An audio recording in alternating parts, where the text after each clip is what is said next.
हमें ये समझना बहुत जरूरी। क्वेश्चन क्या है, ध्यान से देखिएगा। आपको याद होगा कि पाई को एक वृत्त की परिधि मान लीजिए C और उसके व्यास मान लीजिए D के अनुपात से परिभाषित करते हैं। अर्थात पाई बराबर, ये जो पाई है वृत्त का परिधि C और उसका व्यास D के अनुपात के बराबर होता है, ऐसा हम परिभाषित करते हैं।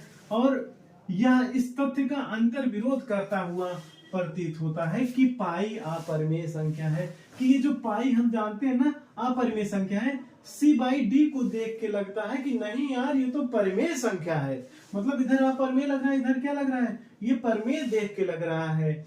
ठीक है, तो लिखा है ना, इस अंतर विरोध का निराकरण आप किस प्रकार करेंगे कि ऐसा क्यों लग रहा है कि ये अपरिमेय है और ये क्या है, ये परिमेय लग रहा है, क्यों ऐसा क्यों हो रहा है। तो अब देखिए क्या रीजन ये है कि जब हम आपको मान लो यही पेन दे दिए नापने को, तो आप क्या नापोगे, मान लो इसकी लंबाई कुछ भी है, आपको स्केल से नापे तो आया क्या 13.25 सेंटीमीटर आ गया।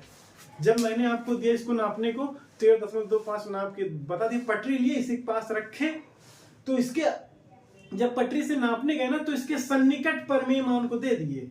जैसे स्केल से नापे जो लास्ट में छोर पे आया तो देखिए 13.25 के इर्द गिर्द आ रहा है, तो वही नाप के बता दिए। एग्जैक्ट नहीं बताए, उसी के पास आया, सबसे पास उसी के आया तो वही बता दिए। अब सोचो ना, केवल जब पटरी पे कुछ भी लिखा होता है तो वो क्या होता है, वो परिमेय संख्या होता है। जितना पटरी बना है, कोई स्केल बना है, माइक्रोमीटर बना है, मान लो इसको माइक्रोमीटर से नापते हैं ना तो 13.25 4 7 6 8 करके 9 मान लो यही खत्म हो जाता, इतना लंबाई तक दे देता।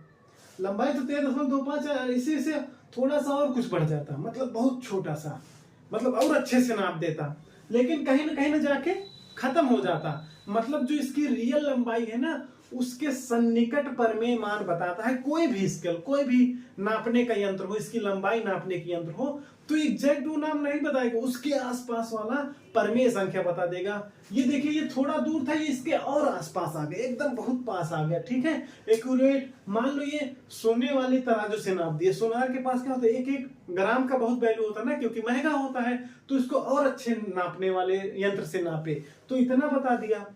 लेकिन कहीं कहीं जाके रुक ही जाएगा, कुछ ना कुछ बता के ही जाएगा। वो जो भी बताएगा ना वो देखोगे परिमेय संख्या रहेगा।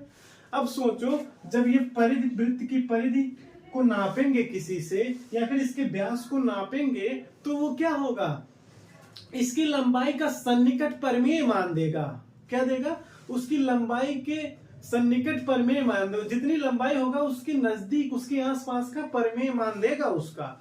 वो परिमेय मान हमेशा जब देगा ही तो हमें पता ही नहीं लग पाता है कि परिधि या इसका जो व्यास है वो अपरिमेय है। कैसे पता लगाओगे, आपको पास नापने का कोई वही नहीं है यंत्र। जितना भी यंत्र है वो क्या करता है उसके सन्निकट परिमेय मान देता है, एग्जैक्ट नहीं देता है, सन्निकट परिमेय मान देता है। ठीक है, तो ये चीज समझने वाली, इसलिए हमें C/D क्या लगता है, परिमेय लगेगा ही ना, और परिमेय आएगा भी नापेंगे। और इसी से ना हम पाई को ना लगभग 22/7 लिख देते हैं। ये 22/7 क्या होता है, ये परिमेय संख्या होता है, लेकिन ये पाई ये क्या होता है, अपरिमेय संख्या होता है। ठीक है, ये जान लीजिए जो C और D का हम सन्निकट परिमेय मान निकाल पाते हैं तो C/D का अनुपात परिमेय मान ही आएगा, क्योंकि हम जान ही नहीं पाते हैं C या D में से कौन सा अपरिमेय है, क्योंकि उसका सन्निकट परिमेय मान मिलता है हमें, तो हमें पता ही नहीं लग पाता C परिमेय है कि मतलब C और D अपरिमेय है।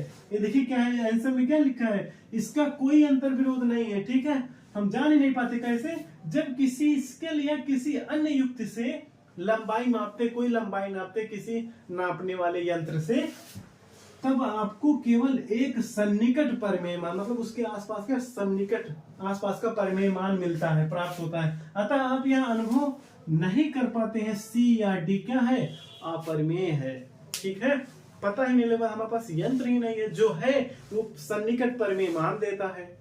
ठीक है, इसलिए हम जान ही नहीं पाते, हमें समझ ही नहीं आता C और D में से कौन अपरिमेय है।